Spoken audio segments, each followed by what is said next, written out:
Добро вечер во емисијата 360 степени на Алсат. По крајот на војните во Југославија, Балканот не е во фокусот на европските јавности и политичари. Во изминатите 2 децении во регионот речиси и да нема напредок. Напротив, ако денес воопшто може да се зборува за политички промени, тие не се во насока на демократија и правна држава, туку кон авторитарност и корупција. Во услови на економска и социјална стагнација, корумпираните политички елити се поотворено користат националистичка реторика. Крајно време е Европската Унија да се позанимава со овој регион и надвор од собири како самитот во Трст. Во спротивно, ќе треба да троши многу повеќе време и енергија отколку што би сакала. Ова е дел од текст објавен во германскиот весник Frankfurter Allgemeine Zeitung во врска со самитот за Западен Балкан, кој во средата се одржа во Трст.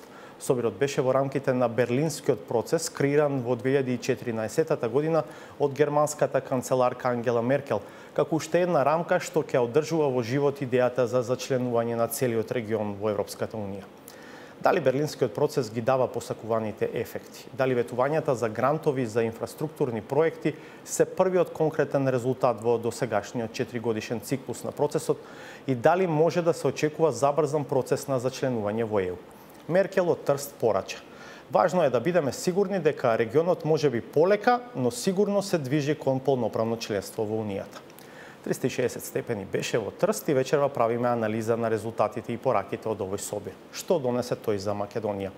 Кон крај ќе видите и нова саботажа. Бидете со нас, се враќаме многу брзо.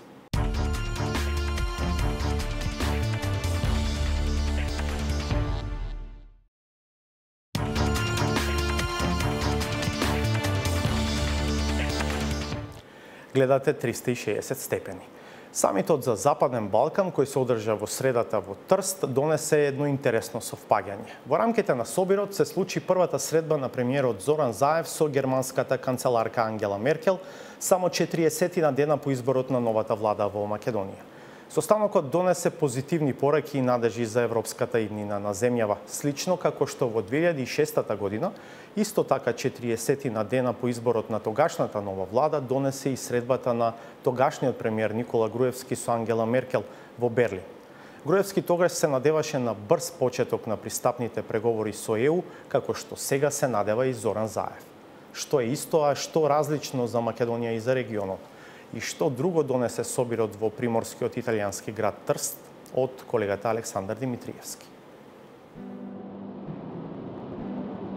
Последни километри од Словенија кон Италија. За постарите генерации значат приближување до најдобриот град во кој социјалистичкиот исток можеше да купи западни производи. Рампата на границата, каде илјадници шопинг туристи се потеа и од царината, и од неколкуте слоја облека на себе, сега е постојано отворена. Речиси 3 децении подоцна Трст се накити за повторно да пречека голема тура гости од Македонија, Босна, Албанија, Србија, Косово и Црна Гора. Причината за дочекот беше самитот за Западен Балкан, чиј домаќин, иако формално Италија, беа и Германија и Франција, заедно pod znamenito na Europskata Unija. Trieste è sempre stata molto conosciuta nei Balcani perché a suo tempo eravamo il grande supermercato dell'est europeo. Tutti venivano a Trieste fino a pochi anni fa ad acquistare, come la Slovenia come la Croazia. Mi auguro che oggi succeda anche con i Balcani e che tutti insieme viviamo in pace in questa Europa unita. Grazie e buona giornata a tutti. Но овој пат западнобалканците не дојдоа да ги остават своите пари во симпатичниот приморски град. Дојдоа, бидејќи Европа вети дека во Трст таа ќе им даде пари. Логичното прашање зошто, уште на стартот, го одговори шефот на италијанската дипломатија. Capirete bene che i motivi non sono strettamente economici e non sono solamente economici, ma sono politici, perché io sono assolutamente legato alla idea che dove passano le merci non passano i soldati. Dove vi è integrazione economica non vi sono guerre. Самитот во Трст е четвртата епизода од така наречениот Берлински процес кој треба да им помогне на преостанатите балкански земји да станат членки на Европската Унија во период кога Европа се измори од проширување. Така во Трст имаше две Европи. Едната постара и побогата, која и покрај своите внатрешни проблеми се обидува да најде нова енергија за прием на Балканот во ЕУ. Според изјавите на тројката, Меркел, Макрон и Джентилони, таков импулс веќе има. Другата Европа во трст беше онаа нашата, балканската. Меѓусебно скарани политичари и држави. Сакаат да бидат дел од старата Европа, но не можат или не сакаат да ги надминат големите недоразбирања кои им стојат на патот до заедничкото европско семејство. Тие проблеми свесно не беа ставени на маса во трст, а ЕУ се обиде да притисне барем за елементарна соработка. Таквиот пристап најде на критики, но и на подсетување дека е неопходна посветеност од сите страни. Are you afraid that this process, as it's changing the names, first it was we, the Balkan citizens, were promised EU integration first, then it was Berlin process, now we're promised something fancier called Berlin Plus. But in essence, nothing has changed for our daily life in regional cooperation. Making recommendations, to be fair, is not a big problem. But the real challenge is how to implement it. And I think this is the task of everybody.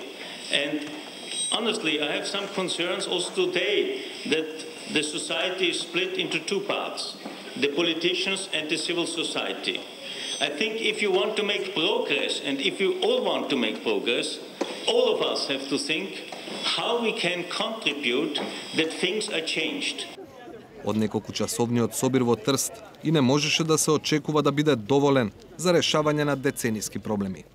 To je više simbolički akt, ali ako simbolizam bude mi hoćemo da vi budete član Evropske unije, ali mi moramo otvoreno da govorimo o reformu, o demokraciju, onda to bi bila dobra poruka.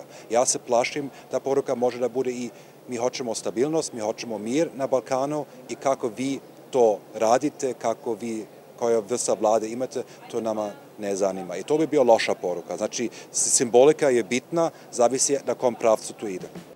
Иако немаше драматичен пробив, дојде до напредок. Западно-балканските лидери се согласија да чекорат кон заеднички економски простор, кој ќе зголеми меѓусебната трговија и ќе ги подготви за пристапување кон ЕУ. За возврат, Западниот Балкан доби неповратни 194 милиони евра за инфраструктурни проекти. Според бројот на население, најмногу доби Македонија, 70 милиони евра за пругата кон Бугарија, или околу 35 евра помош по глава на жител. Босна и Херцеговина и Србија добија поддршка од 12, односно 11 евра по глава на жител. Македонија доби силна политичка поддршка. Германската канцеларка Ангела Меркел одвои речиси 30 минути за македонскиот премиер Зоран Заев, а иако кусо, време најде и францускиот председател Емануел Макрон. Европските мокници најдоа време за средби и со други премиери. Па, на крај, кој повеќе, кој помалку. Западно-балканските лидери имаа со што да се пофалат од Трст. Обезбедија фотографија со лидерите на ЕУ. Се пофалија и западноевропските политичари, дека Европската унија е отворена да ги прими и да им помогне на балканските земји, но само под услов да тргнат по патот на демократизација и функционална правна држава. Но, кога на крајот на денот требаше да се објасни зошто ЕУ го посакува Балканот, се испостави дека мотивот е пред се страв, а не искрена љубов. Europe should catch up the delay created by the historic events. Europe must be more aware of its duties, its responsibilities in Europe, and the fact that if gaps are left empty, if you leave a void and you don't fill that void, somebody else is going to fill it. Какви и да се мотивите, пораката од Трст е дека портите на Европската унија се отворени за балканските земји, но не без реформи. Тоа значи дека регионот нема да заплови заедно кон унијата, туку дека ќе зависи од секоја држава поединечно кога ќе ја крене котвата. Ке успее ли Македонија да исплови од пристаништето во кое е закотвена цели 12 години по добивањето на кандидатскиот статус? Какви се пораките што во Трст ги слушна македонската делегација од канцеларката Меркел, од новиот француски претседател Макрон, од италијанскиот премиер Джентилони. Го прашавме шефот на дипломатијата Никола Димитров, кој го придружуваше премиерот Заев на регионалниот собир. Димитров, Македонија доби значителни средства на самитот, но она што може би изненадува и повеќе е дека ако се знае колку жители има Македонија, тогаш веројатно добивме и по неколку пати повеќе средства како помош од другите западно-балкански земји. Каде е причината зад ваквата одлука на овој самит? Па има тука една голема политичка порака и сигнал. Практично Европа сака да ја поддржи Македонија што се роди во кризата. Гледа посветеност да се вратиме на европскиот пат и сака таа посветеност да ја поддржи и да ги охрабри граѓаните. Мислам дека ќе треба повеќе охрабрување, затоа да го почувствуваме баш секој граѓанин во секојдневниот живот, меѓутоа еден многу сериозен сигнал. Плюс има и порака во делот на коридорот 8, бидејќи одсечката во делот на железничката линија кон Бугарија, што е стратешки исто така многу важно за Македонија. Ние со години зборуваме за коридорот 8. Слабо имаме направено во смисла на реализација во реалноста и затоа мислам дека ова и конкретен сигнал, меѓутоа е исто така многу важен политички сигнал. Поздравуваме, гледаме дека се разбудивте, гледаме дека каде сакате да одите, ве поддржуваме, тоа е пораката. Ова е четврти самит на така наречениот Берлински процес. Но од друга страна, граѓаните на Западен Балкан, а исто така и граѓаните во Македонија, сепак немаат некој особен однос кон овој процес. Истово беше истакнато и на форумот на невладини организации. Каде ги гледате причините? Факт е дека нема многу конкретна, освен Рајко, механизмот на размера на младите и таа поврзаност, се уште нема некој конкретен проект што ќе се види. Тоа се крупни проекти, студии се прават, сака време и така натаму. Има еден фонд сега за поддршка на иновативни предприемачи и мали и средни компании, негде околу 11 милиони вклуп. Оваа година, четвртиот самит, Европа во основа одвои негде околу 210 милиони евра. Како грант, како неповратна поддршка. Сега за ова сето да функционира, ќе треба да се отвори и да заживее и другиот процес, кој што е на некој начин подразводнет. Мислам дека има едно чувство дека е време тоа да се направи, барем кај дел од земјите членки кои што учествуваат денеска, и тоа можам да го споделам како охрабрување, меѓутоа ние исто така мораме многу да направиме дома, за да ги убедиме дека ова се има смисла. Европа е разнишана во смисла на самодовербата и фокусот и на некој начин ова може да биде шанса да се ја врати атрактивноста и да покаже на дело дека може нешто да направи. Видовте ли вие реален оптимизам кај оние кои што го организираат овој самит? Мислам на домаќинот пред се и на големите европски земји. Домаќинот токму таа визија ја сподели. И покрај Брекзит, кој што е едно големо може да се нарече криза, меѓутоа е многу крупна работа за Европската Унија, една од толку важните членки Велика Британија реши да се замине. Тоа на некој начин заедно со подразнишаниот контекст во нашиот регион прави една ситуација кога има поголема нужност и поголема итност во работењето да се заврши незавршената работа на Балканот. Тоа го спомна баш домаќинот Италија. И тоа дава надеж. Сега наше е да им дадеме што повеќе аргументи дека ние ја немаме ситуацијата пред 10 години, пред 15 години, кога овој процес беше неспорен.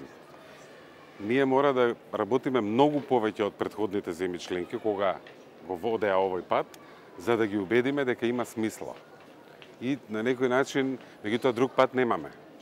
Многу долго време чекавме на станицата, помина возот, мора да трчаме по него и мора да ги убедиме дека таму ни е местото.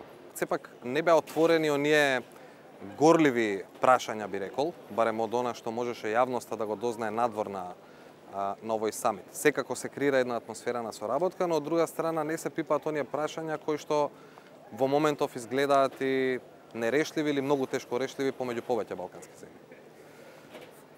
Има во декларацијата еден параграф за билатералните спорови, каде што се поттикнуваат државите да работат на нивно решавање, каде што се обврзуваме ние 6 земји од Западниот Балкан дека нема меѓусебно да се блокираме користејќи ги тие отворени прашања. Охрабрени се од тоа што чекориме кон договорот со Бугарија. Тоа ќе покаже еден капацитет дека две земји од Балканот можат да седнат и да се договорат за прашања што се многу деликатни и многу тешки. Европската унија е големо семејство, но од друга страна сепак на сите им е јасно дека движечка сила се неколку земји. Кои се пораките кои што македонската делегација ги доби токму од представниците на најмокните европски земји, вклучувајќи го тука и домакинот? Имавме овде оската, главната локомотива на Европа беше канцеларката Меркел, беше новиот француски председател Макрон. Јас имав средба со францускиот министер за надворешни работи, со домакините. Апсолутно има поддршка, апсолутно има интерес. Неверојатно е колку до детали се информирани дури и за нашите внатрешно политички прашања, што мене лично многу ме охрабрува и кажува дека се сериозни во пристапот околу нас. Нема друга иднина. Или ние ќе ги решиме проблемите и ќе го направиме Балканот да биде европски, или можеме само да одиме, не можеме да стоиме во место и статус квото да го одржуваме без штета. Мислам дека тоа го разбираат и го гледаат. Сакаат резултати, сакаат граѓаните да почувствуваат што значи Европа и затоа и вложуваат и затоа и ќе вложуваат. Ние со овие институции имаме негде околу 2 години, имаме 3 председателства што се многу пријателски настроени кон нашиот регион, и естонското, и бугарското кое што следи, и Романија, и Австрија претходно, па Романија е после. Имаме еден прозор што мора да се искористи, мораме да направиме се што можеме да влеземе внатре. Низ тој прозор. Овде ќе направиме уште една пауза, а по неа ќе видите краток разговор со шефот на канцеларијата во Скопје на германската фондација Фридрих Еберт, кој е во непосредна комуникација со сите оние што во Берлин ги креираат политиките кон регионот и Македонија, како и со Тобиас Флесенкемпер, германски експерт за Балканот, кој живее и работи во Ница, Франција. Останете налсад.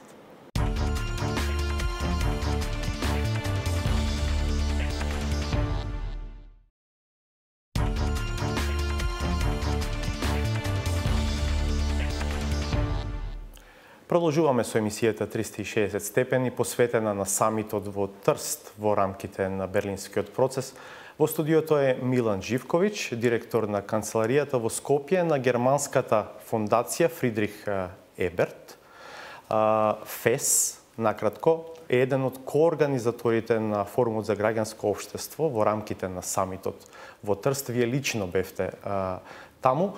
Моето прво прашање до вас е, со оглед на тоа што сте човек кој што има директна комуникација со сите оние што во германската влада и во германскиот Бундестаг ги креираат политиките во однос на Македонија и на регионот. Дали веќе сама по себе е тоа што канцеларката Меркел одвои половина свој ден и го потроши на теми поврзани со Западниот Балкан? Да, благодарам за поканата. Секако ние како фондација имаме навистина директна врска со одлучувачите и во германското општество и во сите земји каде што ние действуваме, имаме канцелари како германска фондација. Апсолутно само по себе дека одвоила половина ден за не само за самитот, туку и за средбите со челниците од земјите од Западна Европа, можеби не звучи како вест, но со самата најава дека канцеларката Меркел се радува на средбата со премиерот на Македонија, господин Зоран Заев, укажува дека на вистина на агендата повторно се враќа Македонија. Не само како земја на која што и е потребна помош за влез во Европската унија, туку и како земја која што можеби ќе се искористи како позитивен пример и за останатите земји од регионот. Го слушнавме нашиот министер за надворешни работи Никола Димитров како вели Европа сака да ја поддржи онаа Македонија што се роди во кризата. Дали ова прашање можеме да го локализираме на Германија? Дали може да се каже дека Германија сака да ја поддржи онаа Македонија што се роди во кризата? При тоа мислам на средбата Заев Меркел во Трст. Да, самиот Фридрих Еберт има кажано на демократијата и се потребни демократи. Доколку гледаме на таа нова Македонија која што израснала од овој период, од оваа политичка криза, која што секако кулминира со настаните, со немилите настани во парламентот на 27 април, секако дека во интерес на Германија е да има една стабилна Македонија и барањата, односно ветувањата на новата влада да не бидат само празни ветувања, односно популистички пораки. Во изминатите 25-26 години Македонија била на агендата на Европската унија, секако и за позитивни примери, но сепак во овој период со самите најави на владата за владината програма и за сите останати пораки што ги праќа не само внатре во Македонија, со самите партнери што ги има тука во граѓанското општество, во академската фела, туку и до надворешните партнери, се гледа дека има некоја дефинитивна, да кажеме, дефинитивно признание од страна на партнерите, значајните стратешки партнери во Европа, а секако тоа е Германија. Да, дали може да се каже дека двете најголеми партии во Германија зборуваат со еден глас во однос на Македонија? Се чини како да нема разлики во она што го зборува шефот на германската дипломатија, Зигмар Габриел, кој што доаѓа од Социјалдемократската партија, и она што го зборува канцеларката, која што е лидерка на ЦДУ, на демохристијаните, на десничарската партија. Иако ЦДУ во еден период, мораме да кажеме, се гледаше како стожерна потпора за обстанокот дури на авторитарната ВМРО ДПМН. Во многу земји од регионот имањето различни политички идеологии значи неможност за соработка. Германија е еден добар пример каде што две партии кои што имаат сосема различна политичка идеологија успеале во добар период од нивните заеднички коалиции да креираат политики кои што се позитивни за граѓаните. Тоа се гледа и по економскиот раст на Германија. И не е чудно, не чуди нас не чуди дека и министерот за надворешни работи на Германија, кој што доаѓа од Социјалдемократската партија на Германија, и канцеларката имаат исти пораки за регионот и секако за Македонија. Демократијата е тоа, можност за соработка без разлика какви се вашите ставови, за искрена соработка и која што дефинитивно понатака ќе произлезе со позитивни политики. Зашто е поддршката од Германија кон новата влада? Зашто конкретно? Поддршката не е само финансиска, тоа го слушнавме од најавите за тој Берлин плюс процес, кој што ќе биде еден комплемент на Берлинскиот процес. Дефинитивно тоа е еден од аспектите, финансиската поддршка, но и поддршка за демократијата, односно инклузивноста. Македонија, односно Социјалдемократскиот сојуз, коалицијата предизборна и постизборната риторика што ја имаше, се базира на инклузивните политики, односно вклучувањето на сите прогресивни актери во општеството и креирање на политики кои што ќе значат едно општество за сите. Ние како фондација секако дека тоа го поддржуваме, а германската влада, без разлика кои се актерите, односно кои се партиите во таа владина коалиција, секако дека ги поддржуваат истите тие процеси. Поддршката на Германија за Македонија во целиот овој процес, без разлика дали тоа е во рамките на Берлинскиот процес или вон тоа, секако дека е поддршка за едно градење на едно инклузивно општество, тоа општество кое што го вети и што се надеваме дека сега односно е почнат процесот за имплементација за едно општество за сите. Што значи тоа во смисла на конкретни резултати на планот на зачленување во НАТО и на почеток на преговори со Европската унија? Па, меѓу другото, значи не се само тоа позитивните ветувања од страна на канцеларката и од страна на владата на Сојузна република Германија, тоа значи на голема одговорност.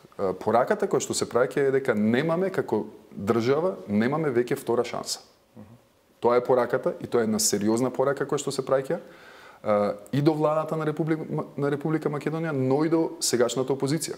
Не може да се гледа ова како процес каде што владината коалиција или пратениците во парламентот кои што сочинуваат ќе туркаат на една страна, а другите ќе влечат на другата. На сосема различна, апсолутно не. Во однос на ова прашање. Во однос на ова прашање, апсолутно тоа значи дека мора да се најде заеднички јазик. А тоа, пораката, е секако сериозна, затоа што ако не успееме ние во градење на таа заедничка, инклузивна држава, во која што ќе владее демократијата и владењето на правото, секако дека поддршката не само што ќе биде повлечена, но ќе сносиме и одредени санкции. Кога зборувате инклузивна, не мислите само на меѓуетнички план, туку на социјален и на политички план? Да, секако, на секаков план, затоа што надетничките моменти се гледаат во дел од политиките, се гледаат и во реториката на одредени партии, како што е Социјалдемократскиот сојуз. Ние за прв пат имавме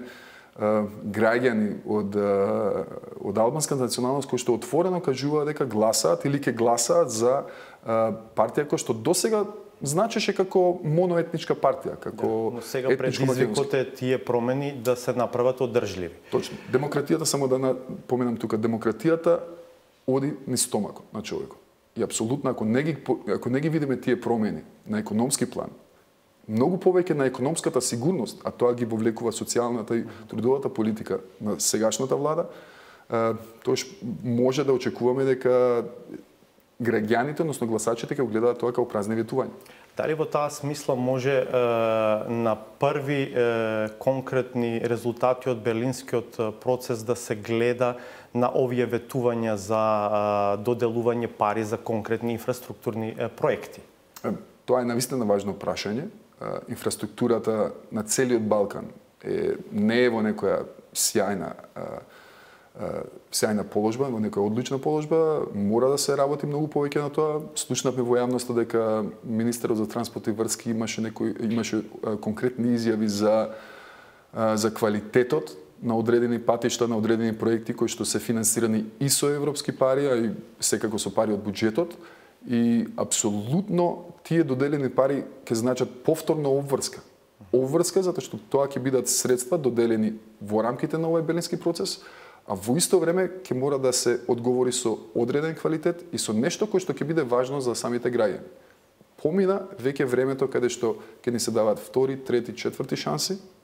Веќе тоа го немаме тој луксус веќе. Како представник на граѓанскиот сектор имате известни забелешки во однос на тоа како се тера целата рамка која што е поширока од политичката во рамките на овој Берлински процес? Па да, ние како фондација која што се обидува да ги фасилитира, односно да ги обедини прогресивните актери во општеството каде што имаме канцеларии, секако дека пред се залагаме за вклученоста на граѓанскиот сектор, пред се и експертската и академската фела.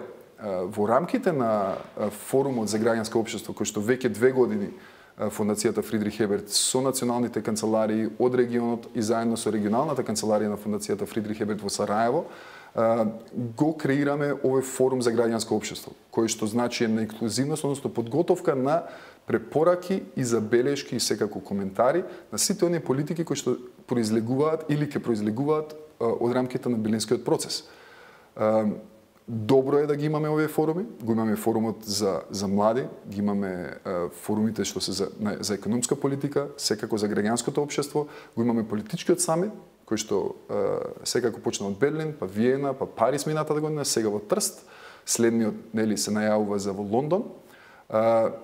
И многу е добро да ги имаме сите овие активности кои што се поврзани или произлегуваат од Берлинскиот процес. И ние сме навистина благодарни за можноста да се вклучиме во целата таа организација. Но мора да забележиме дека намерно или ненамерно се креира еден одреден вид на паралелизам. Паралелизмот се состои во тоа што различните политички фактори, како например еврокомесарот Хан или еврокомесарката Могерини, не се во можност да присуствуваат на сите овие иницијативи, на сите овие активности. Мора да се направи да се насочат сите овие процеси и активности во една насока, значи во една точка, на која што представниците од граѓанскиот сектор ќе можат директно да ги советуваат, односно да најдат некои конкретни примери како целиот овој берлински процес ќе дојде до една заедничка завршница. Ако не се направи тоа за брзо време, на вистина ќе процесот на обединување на сите овие политики, на таа инклузивност ќе биде претерано долг. И може да се даде простор на политичките фактори да си продолжат да продолжат со нивните реторики, кои што на вистина наведоме е само празна политика, некогаш. Не секогаш. Добро. Благодарам што вечерва бевте дел од 360 степени. Ова беше Милан Живковиќ од фондацијата Фридрих Еберт, кој што лично беше на самитот во Трст, кој што се одржа во рамките на Берлинскиот процес. Ке направиме уште една пауза, а по неа имаме уште содржини поврзани со самитот во Трст, а секако кон самиот крај и саботажата. Бидете назад.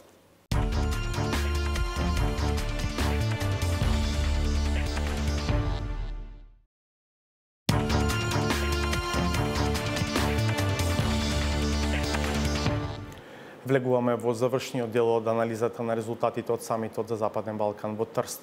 За Берлинскиот процес, генерално за процесот на приближување на Балканот кон ЕУ и предизвиците на тој пат, колегата Александар Димитриевски разговараше и со германскиот експерт за регионот и за Македонија, Тобиас Флесенкемпер, чие седиште во моментот е во Ница, Франција. Еве го краткото интервју. Дали Берлинскиот процес може да биде замена за полноправното членство во Европската Унија? No, the Berlin process is to design additional progress alongside the EU process of the Western Balkan countries. So if you look back 2014, what was the situation? President Juncker said that enlargement is not going to happen in the next couple of years. He also, there was a crisis in Ukraine, a war, the illegal annexation of Crimea. And against this background, Angela Merkel invited the Western Balkans leaders to Berlin to discuss what can be done in addition to what Hahn and the European Commission are doing with the Western Balkan countries. But if you also look back, a couple of countries were blocked. Macedonia was blocked still in opening accession negotiations. The process between Serbia and Kosovo was still very difficult. Bosnia had its problems. So the overall situation was somehow blocked on the way to enlargement. So what we looked at, or what the governments looked at, both from the side of the European Union member states in the Berlin process, but also from the countries in the region, is what else can be done. Two things were important. One, of course, to look at what has been conflicts between the countries and can we deal with them. This is the key issue of the European Union, overcoming conflict in Europe. This is what Minister Alfano, the Italian foreign minister, just said. It's about peace. And here, of course, also there's a huge responsibility among the EU member states. If you look at the tensions between Greece and Macedonia, there's a lot of homework to be done within the EU as well to contribute to cooperation. Second thing is the youth dimension. I think we cannot underestimate the youth dimension. It's very good that there's more investment in young people, there's more investment in meetings, but also there must be more investment in training of young people, etc. And the third one is the famous connectivity agenda.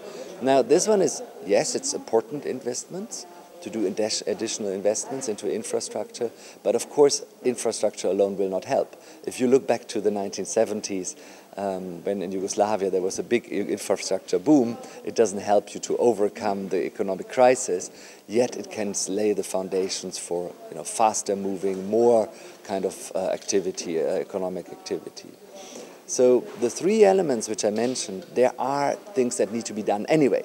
You need to have friendly relations with your neighbors, you should invest into young people and in reconciliation, and thirdly you should invest into infrastructure and connectivity. But here the Berlin process should provide additional support. Но дали Берлинскиот процес и успеа да ги постигне резултатите кои што се очекуваа од него? If you ask me, we all expected more from it. I think also the people in the region expected more from it. And this is maybe also gives you an idea why Minister Gabriel, the German foreign minister, made this announcement of a Berlin Plus. And the Berlin Plus is exactly to say, can we generate more support for the region? Can we generate maybe even more funding for the region? This is a very important discussion, which was also subject of discussion now here today, this morning, and it will be very, very difficult. Number one, the EU budget overall will shrink with the leaving of the United Kingdom by 15%. Number two, the Central Eastern European countries have not caught up sufficiently yet, so there will be a discussion about structural policies. And the ones who are outside the European Union, meaning the Western Balkan countries, will not be sitting at the table and negotiating the new multi-annual financial framework of the European Union. So the issue of money is a real one, because this is now the moment to say how much money should be invested into the region. And that's why I think the Berlin process should probably be looking not so much into a continuation of the Berlin process, but to bring the issues at the table when they're discussed in an EU framework.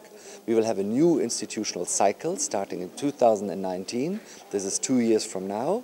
And that will be the institutional cycle during which, in my view, the Western Balkans need to be almost ready, if not enter the European Union, which is by the end of 2026. If it's not managed in the next institutional cycle, I think we're looking probably at alternative forms of cooperation between the European Union and the Western Balkans, as you cannot have a promise outstanding for over 20 years for acceding to the European Union. Дали тоа значи дека сте оптимист дека целиот регион еден ден ќе влезе во Европската унија? I would be very happy to be very optimistic, but if you look back into the region and the difficulties, you mentioned them, we have seen that a couple of difficulties are there. The behavior of the governments to each other is not always perfect. It is a lot of fear, and there's a lot of concern within the European Union to not import problems. The problems of Cyprus and the unification of the island, which was hoped to be overcome by the accession to the European Union, just reminded us that there needs to be something more strong before you enter, that these kind of problems are solved. The problems between Kosovo and Serbia, these two countries will have to have an agreement and mutual recognition to move forward. The countries, Kosovo and Serbia, are linked to each other, and their problems are linked to each other, and these problems should be solved before they accede. Then there are, of course, these kind of new blockages, which unfortunately also involve EU member states. If you look at the role between Slovenia and Croatia, that these kind of difficulties, which should be solved amicably, are solved in a very emotional way, is nothing that bodes very well for future member states if they haven't brought their house in order. So the optimism is always on the side of there is homework to be done. There's a huge motivation. We know it's still in the population.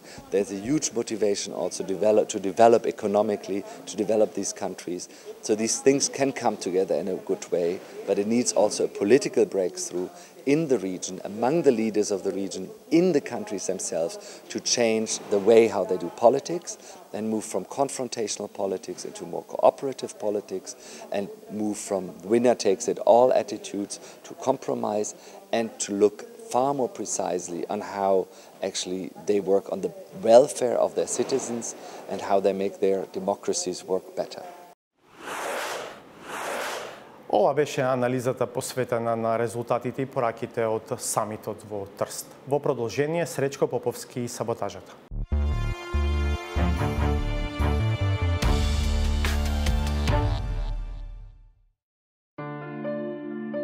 Раскалашените кабадахи со сериозно квалитетен вкус за храна, незадоволни од традиционалната македонска кујна, со својот специфичен афинитет решавале да се гоштеваат на специјални трпези на гозби вредни колку 10 месечни социјални помошти на лица кои не бараат ништо повеќе, освен да се залебат. Истите тие, кои што за овие баханалии ке треба да брцнат во својот джеб. На крајот цената ја плати Република Македонија и цената ја плаќаат граѓаните на оваа земја. Единствениот модел на кој се подпираат креаторите на слепилото се колективниот заборов и недостигот на меморија, но дури и нивните самонаречени експерти не веруваат повеќе во таа теза, затоа што за исти или за слични примери укажуваат на фактот дека граѓаните се сепак многу свесни за тоа што се случува. Јас те уверувам дека на први наредни избори ќе им биде од македонскиот народ, пак од друга страна, испорачена фактурата за ова што го прават. Испорачаната сметка најпрво ќе ја прими јавниот обвинител, кој не баре шефче на оделот за телекомуникацијска опрема во некоја продавница за техника. Совеста си ја плакне со импозантни податоци за дострелите, од кои сите треба да паднат во севдах, несвесен дека купувањето опрема не е оправдување за продажбата на тоа што му било главен бизнис – правото и правдата. Обезбедивме службени мобилни телефони за сите обвинители, за дел на администрацијата. Обезбедивме персонални и преносни компјутери за сите обвинители и вработени во службата. Наместо безкорисните телефони и компјутери кои изгледа никогаш не биле ставени во функција, би било подобро на беззаботно обвинителство Зврлевски да му организирал стоматолошки интервенции на кои ќе им биле вградени нови вилици со се импланти. Оти веројатно им е непријатно кога во отсуство на чуварите на правдата, како нивен субститут, мора да гризаат новинарските добермани. Василевски, кој ви даваше наредба на 27 април да ги отварате врата? Кој сте вие? Кој ви даваше наредба да ги отварате врата? Кој сте вие? Кој ви даваше наредба да ги отварате врата? А од кој ги отворил вратите? Кој ви даваше наредба да ги отварате врата? Кој ги отворил вратите? Кој ви даваше наредба да ги отварате врата? Кој врати? Ја секој ден отварам врати. А како ги гледате колегите во очи? Многу нормално. Ќе прашувам кој ви даваше наредба, само едно прашање. Ќе си ги прашаш твоите. За разлика од отворената капија во собранието, некому му е затворена вратата на државата. Спуштената рампа предизвикува очај, бидејќи 11 години во кои целата земја беше шетана со организирани екскурзии на умот. Заврши.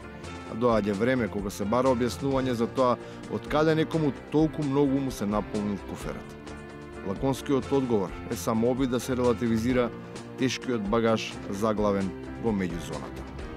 Во меѓувреме кој знае колку патувања имав и кој знае колку пати се вратив од патувањата. Само во месец јуни имав кратки патувања во 4 до 5 држави, од кои што се вратив. Ако сакав да избегам, може да избегам. Тој што одбива да бега мора да продолжи да се движи на локалот, па неизбежно потребни му се интелектуални патерици на која потпира сета своја тежина. Тие се секогаш подготвени да придржат анимниот бренд, иако малку демоде, и натаму е функционален, барем додека не се официализираат разрешувањата. Значи, целата поента на работењето на СЈО е да се оцрнат луѓе до крај и по таа основа да се убеди, да се направи притисок кај судот, дека всушност тие луѓе мора да завршат во затвор и мора да добијат осудителна присуда. И на крајот, целта на СЈО не е да оцрни луѓе, туку да го обели образот на државата. Тоа е тоа. Тоа е целата битка. Тоа е целата битка. Додека некои ќе мораат летово да си ги бијат своите битки. Нашата за оваа сезона заврши. Пресудата е ослободителна. Стапува на сила веднаш, а важи до септември. Го гледавте последното издание на емисијата 360 степени за оваа сезона. Од септември ќе се гледаме повторно на оваа фреквенција. До тогаш, пријатно.